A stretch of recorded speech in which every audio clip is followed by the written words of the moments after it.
Bonjour à tous, bienvenue dans cette nouvelle série de vidéos consacrée à l'analyse transactionnelle et plus précisément à la symbiose. Pour cette première vidéo, nous allons nous intéresser à une symbiose simple dans un couple. Mais pour comprendre la symbiose, il faut que le concept des états du moi soit clair pour toi. Donc intro et petit refresh des concepts.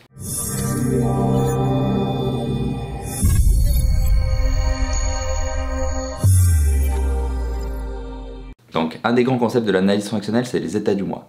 Donc chaque personne possède 3 états du moi. Donc l'état parental, l'état adulte et l'état enfant. L'état parental fait référence à tout ce qui correspond à nos normes, à nos valeurs, à notre côté protecteur, à notre côté qui aime bien diriger.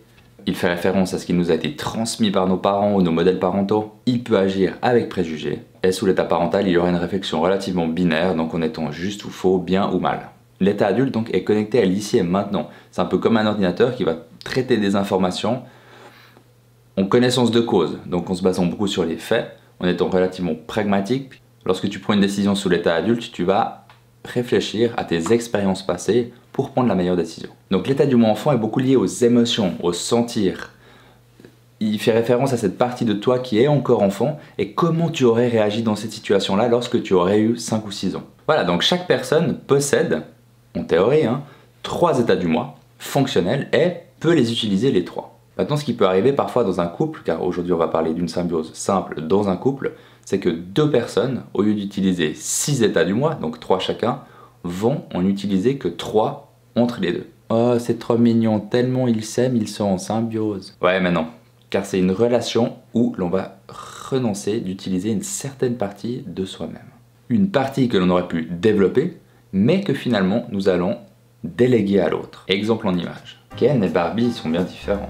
Oui, j'ai pris Ken et Barbie pour bien être dans les clichés. Un homme, une femme, Ken et Barbie, on y va à fond. Mais j'aurais pu prendre aussi 2 hommes, 2 femmes, un homme, une trans, une femme, une trans, un non-binaire, un homme, un non-binaire, une femme, etc., etc. Ouais, puis un chien, ta gueule, bref, 2 êtres humains. Alors, je disais, Ken et Barbie sont bien différents.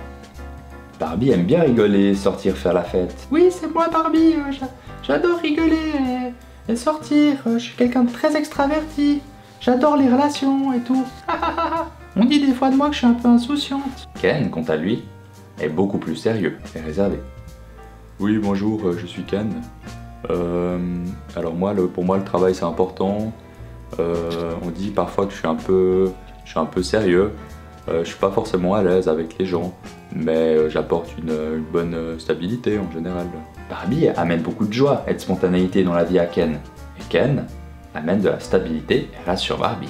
2 personnes qui sont en symbiose comptent l'une sur l'autre pour combler leurs manques respectifs et ne pourront pas développer leurs compétences. Et comme chacun n'assure qu'une partie des tâches quotidiennes, elles risquent de perdre leurs compétences ou de ne pas les faire évoluer. C'est un peu comme si Ken était le haut du corps et Barbie le bas. Les 2 sont super balèzes dans leur domaine et ensemble, ils font quelqu'un de complet. Mais lorsqu'ils ne sont plus ensemble, on peut imaginer que Ken a en fait des toutes petites jambes et Barbie de tout petits bras.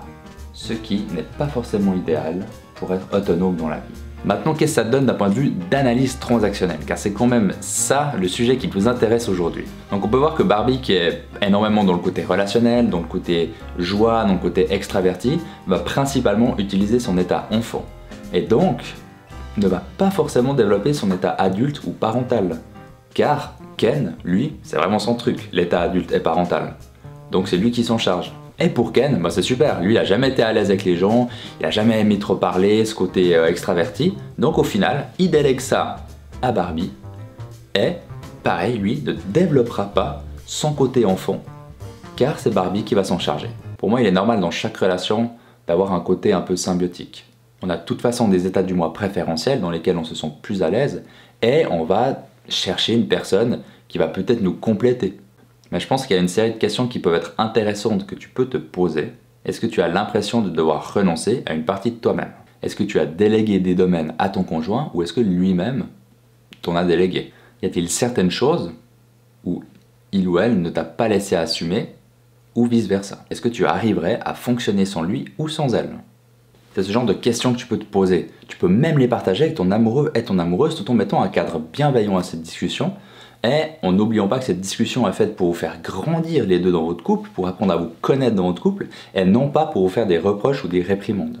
Et si tu te rends compte que tu es dans une relation symbiotique, ne diabolise pas ces comportements qui sont en soi pas mauvais, mais demande-toi à quel point elle est symbiotique et quel en est le prix de cette symbiose. Semaine prochaine, on va s'attaquer aux symbioses complexes que l'on retrouve de nouveau dans le couple, mais aussi dans certains groupes d'amis ou même au travail. Donc si tu ne veux pas rater ça, je te laisse t'abonner juste ici. Et d'ici là, je te souhaite, comme à mon habitude, une très bonne connaissance de toi-même. Et je te dis à la semaine prochaine. Bye bye!